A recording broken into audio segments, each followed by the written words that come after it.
Assalamualaikum warahmatullahi wabarakatuh. Sampurasun. Salam Pancasila. Alhamdulillah wa syukur ala ni'matillah. Wassalatu wassalamu ala rasulillah wa ala alihi wa sahbihi wa ma'ala. Allahumma sholli ala sayyidina Muhammad wa ala alihi wa sahbihi ajma'in. Amma ba'du. Alhamdulillah wa syukur ala ni'matillah. Pagi ini kita berjumpa lagi dengan Utawi Channel. Sebelum menyimak lebih jauh mengenai video ini, dimohon untuk subscribe, like, komen. Jangan lupa pijit loncengnya semua dan share. Terima kasih, mudah-mudahan menjadi amal baik Bapak Ibu semuanya di mata Allah Subhanahu wa taala. Sebelum melangkah lebih jauh terkait dengan konten video hari ini, seruput dulu kopinya di pagi hari.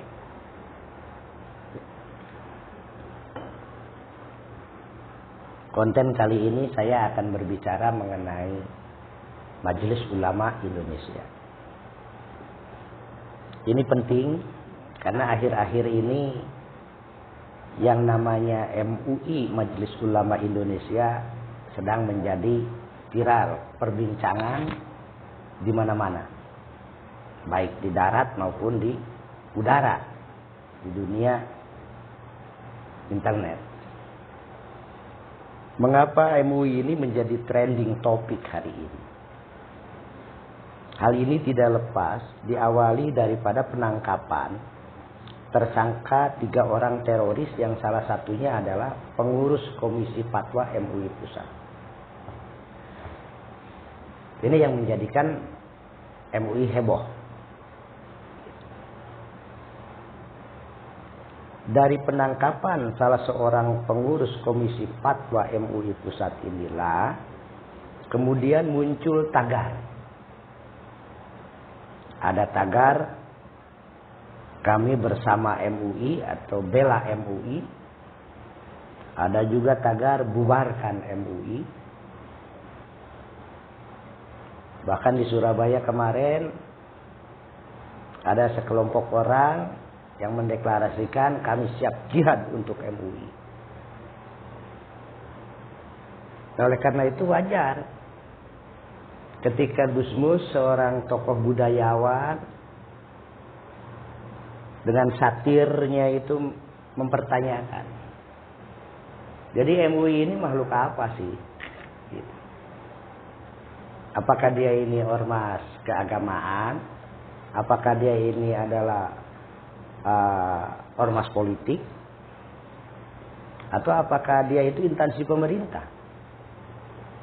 Nah, pertanyaan satir ini ya wajar-wajar saja gitu kan. Karena sepak terjang MUI selama ini yang idealnya sebagai khadimul ummah, sebagai lembaga fatwa gitu kan.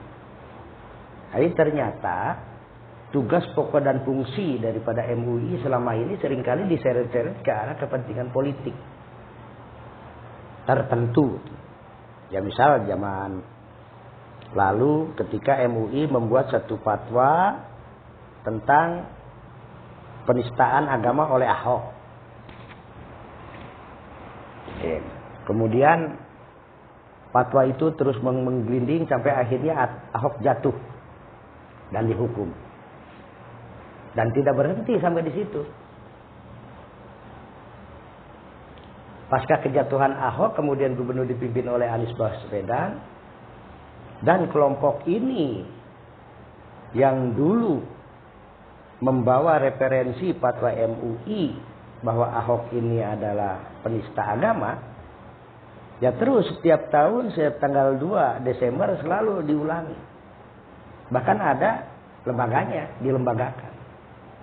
Yaitu Persaudaraan Alumni 212. Oke. Kemarin ketua PA-nya Samsul Ma'arif kemudian sama wakil sekjennya ngotot ingin melaksanakan reuni PA 212 di tanggal 2 Desember mendatang di Monas.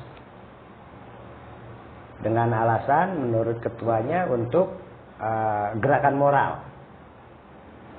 Menurut wakil sekjennya untuk menyampaikan satu keinginan, mempertanyakan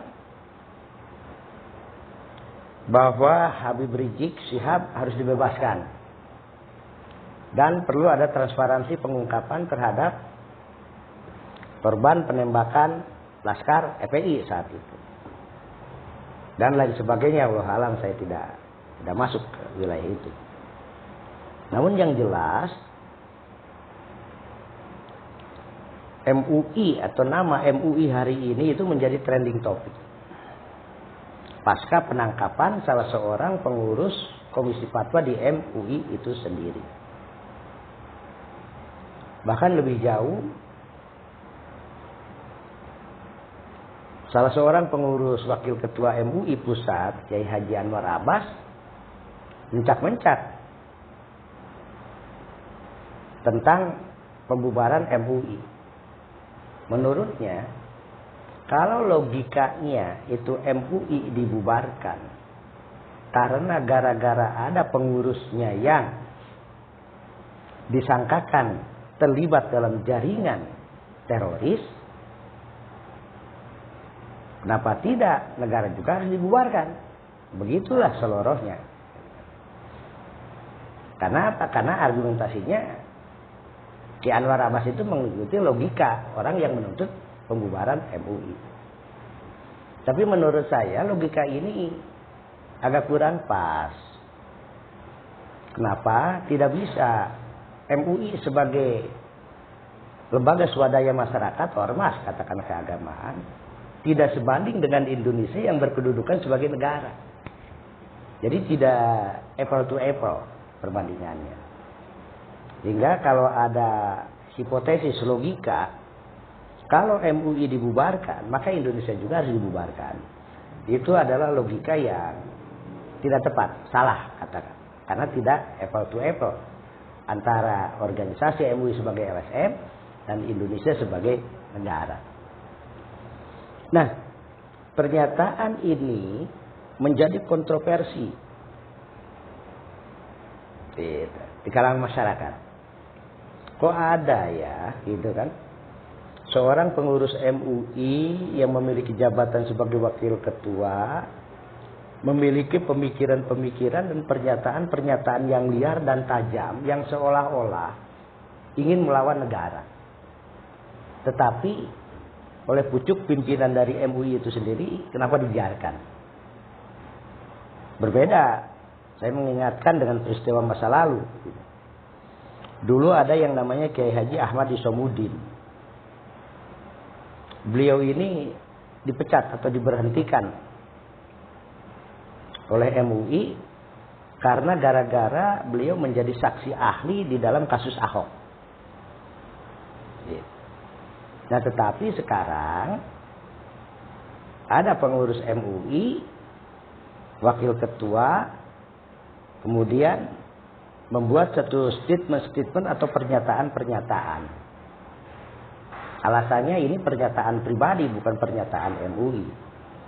Tapi seorang Kiai Haji Anwar Abbas yang perwakilan daripada Muhammadiyah tidak bisa dipisahkan antara jabatan dia sebagai wakil ketua MUI dengan pribadinya. Oleh karena itu, ini yang disayangkan gitu kan. Nah, ke depan mungkin ini harus ada evaluasi, ada perbaikan. Bagaimana suara-suara MUI keluar itu harus disepakati atau diwakili oleh juru bicara daripada MUI ini. Jadi tidak semua orang bisa berbicara seenaknya mengatasnamakan MUI. Nah, kontroversi yang terjadi hari ini baik tagar pembelaan terhadap MUI dan tagar pembubaran MUI, juga di sisi lain ada tagar pembubaran Densus 88. Gitu kan.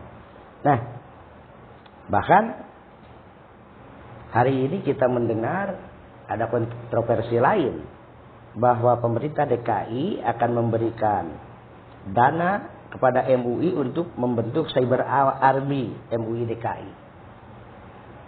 Dan kontroversi lainnya yang hari ini semakin memanas,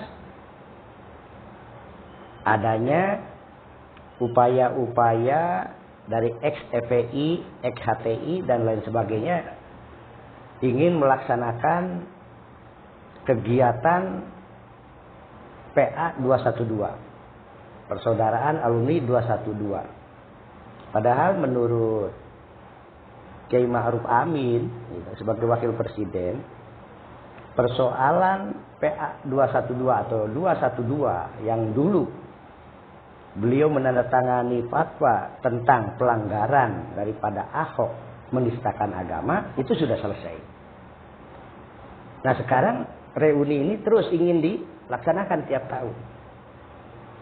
Bahkan pernyataan-pernyataan ketua PA 212 maupun wakil sekjen PA 212 kelihatannya gitu kan, seolah-olah ingin memaksa bahwa reunian PA 212 ini harus terwujud dan terlaksana sebagai bentuk kerinduan. Bahkan menurut ketua katanya dengan halus menyatakan bahwa pelaksanaan reuni 212 nanti 2 Desember 2021 itu adalah bermuatan moral, himbauan moral atau gerakan moral. Tapi wakil sekjen menyatakan di pertemuan reuni PA 212 tanggal 2 Desember 2021 nanti katanya akan ada tuntutan pembebasan Habib Rizik Syihab. Bahkan penuntutan supaya penjelasan terang benderang kasus penembakan Laskar pada masa lalu, Laskar FPI maksudnya. Nah ini kecenderungan semacam unjuk rasa lah gitu kan. Kalau ada muatan-muatan seperti itu. Nah, bagi pemerintah Indonesia Pak Jokowi hari ini, tagar pembubaran MUI, pembubaran Densus gitu kan. Kemudian reuni 212, kemudian tagar-tagar lainnya pada satu sisi memang mengganggu pemerintahan. Kenapa dikatakan mengganggu? Ya di tengah-tengah pemerintah sedang galak-galaknya menggalakkan mengenai penanganan COVID-19 Corona agar Indonesia terbebas daripada COVID Corona, tetapi tiba-tiba ini ada kegaduhan, ada kehebohan, bahkan ada rencana ada pengumpulan massa besar-besaran di satu titik di Jakarta. Ini mengganggu. Tapi pada sisi lain saya juga yakin pemerintahan Jokowi akan menyelesaikan masalah ini. Dengan kepiawaiannya beliau punya alat-alat keamanan, alat ketertiban dan sebagainya demi untuk menjaga ketertiban umum di masyarakat dan menjaga rakyat Indonesia ini agar tidak terjadi bentrokan atau benturan gitu. Sebab apa? Sebab kalau dibiarkan ini akan terjadi bentrokan antar saudara yang pro pada pembubaran MUI dan yang mempertahankan MUI. Nah, menurut saya jelas pernyataan Wakil Presiden bahwasanya upaya pembubaran MUI itu berlebihan. Kenapa berlebihan? Ya kalau mau mencari tikus di dalam gudang jangan dibakar gudangnya.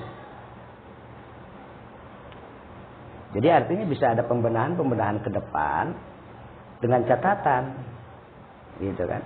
Pemerintah bisa menyelesaikan ini karena MUI selama ini menerima APBN, menerima anggaran hibah dari pemerintah. Jadi artinya MUI ini selama ini memang berhubungan baik dengan pemerintah, gitu. Karena MUI adalah mitra daripada pemerintah. Ini terlihat daripada sejarah masa lalu MUI. Tahun 75 yang tepatnya 26 Juli 1975, MUI pertama kali didirikan. Ini sebagai upaya Pak Harto untuk melakukan kontrol terhadap umat Islam yang memiliki perbedaan pemikiran tentang negara dan pembangunan bangsa ini. Jadi Pak Harto ini sangat-sangat piawai dan hebat. Ketika ada pemikiran-pemikiran ulama-ulama yang berbeda dengan kekuasaannya, Pak Harto melakukan upaya menghimpun mereka dalam satu wadah yang nama Majelis Ulama Indonesia. Begitu pula ketika ada cendekiawan-cendekiawan muslim yang berbeda pemikirannya dengan penguasa saat itu, jadi wadahi melalui wadah yang namanya Ikatan Cendekiawan Muslim Indonesia. Bahkan pemuda-pemuda, mahasiswa dan lain sebagainya yang selalu melakukan demo-demo dan anti daripada pemerintah Orde Baru waktu itu diwadahi dalam satu wadah yang namanya KNPI, Komite Nasional Pemuda Indonesia. Bahkan para pengusaha pun dihimpun dalam satu wadah yang namanya Kadin, Kemerdekaan Indonesia. Tidak hanya itu, kepemimpinan Pak Harto. Ketika ada partai-partai politik yang berbeda-beda dengan penguasa saat itu, Pak Harto melakukan penyederhanaan partai politik. Partai politik yang berbasis pada nasionalis, itu Pak Harto wadahi dalam satu wadah partai yang namanya PDI, Partai Demokrasi Indonesia. Kemudian partai-partai yang berbasis kepada agama itu dihimpun dalam satu partai namanya Partai Persatuan Pembangunan. Nah, para pekerja, karyawan dan sebagainya dihimpun dalam satu partai yang namanya Golongan Karya. Jadi penyederhanaan menjadi 3 partai. Itu semua dilakukan oleh Pak Harto agar beliau mudah melakukan pengontrolan. Kontrol terhadap sistem usaha, kontrol terhadap cendekiawan, kontrol terhadap partai, kontrol terhadap pandangan-pandangan ulama, juga kontrol terhadap gerakan-gerakan pemuda.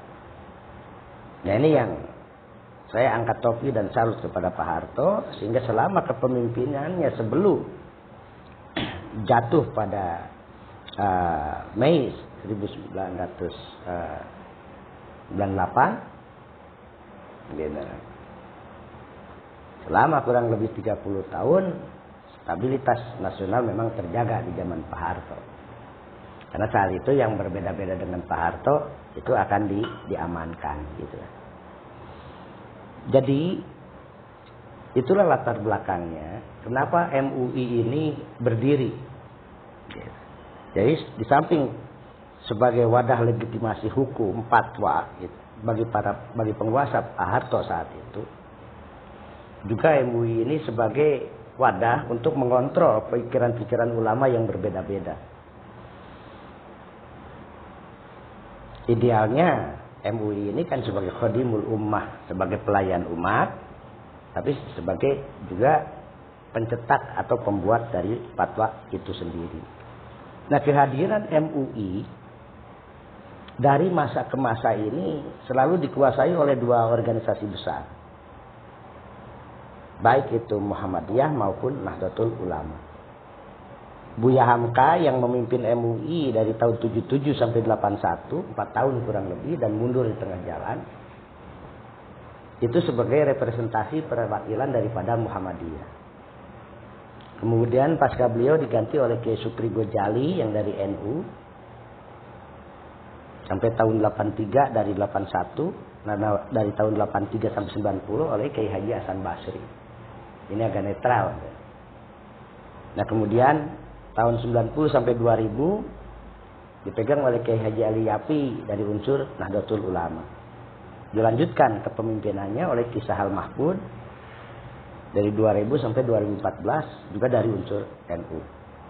Nah, baru tahun 2014 sampai 2015, tahun lamanya kurang lebih, karena Ki Sahal mangkat, MUI dipimpin oleh Din Samsudin dari Muhammadiyah. Nah, pasca Din Samsudin dari 2015 sampai 2020, MUI dipimpin oleh Kiai Haji Ma'ruf Amin yang notabene adalah Rois Suriah Nahdlatul PBNU periode 2015-2020. Pasca kepemimpinan daripada Ma'ruf Amin yang diangkat sebagai wakil presiden, dilanjutkan oleh penerusnya yaitu Rois Suriah PBNU, Kiai Haji Miftahul Akhyar dari tahun 2020 sampai sekarang.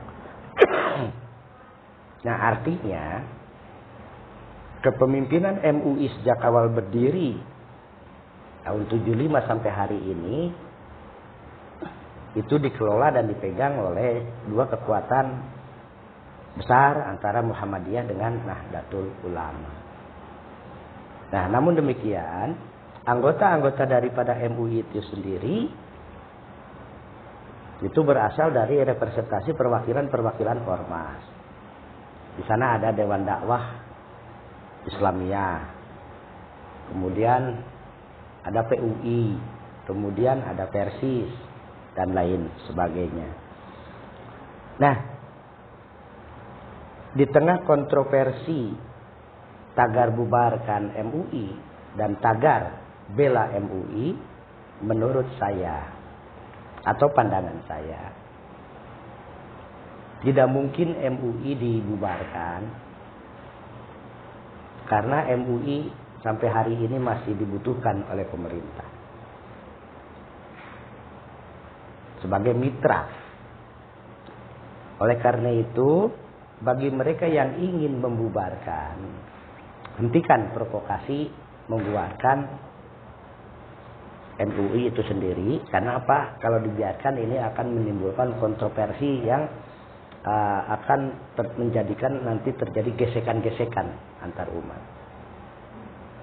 Kemudian yang kedua, bagi mereka yang membuat satu tagar bela MUI juga tidak boleh berlebihan.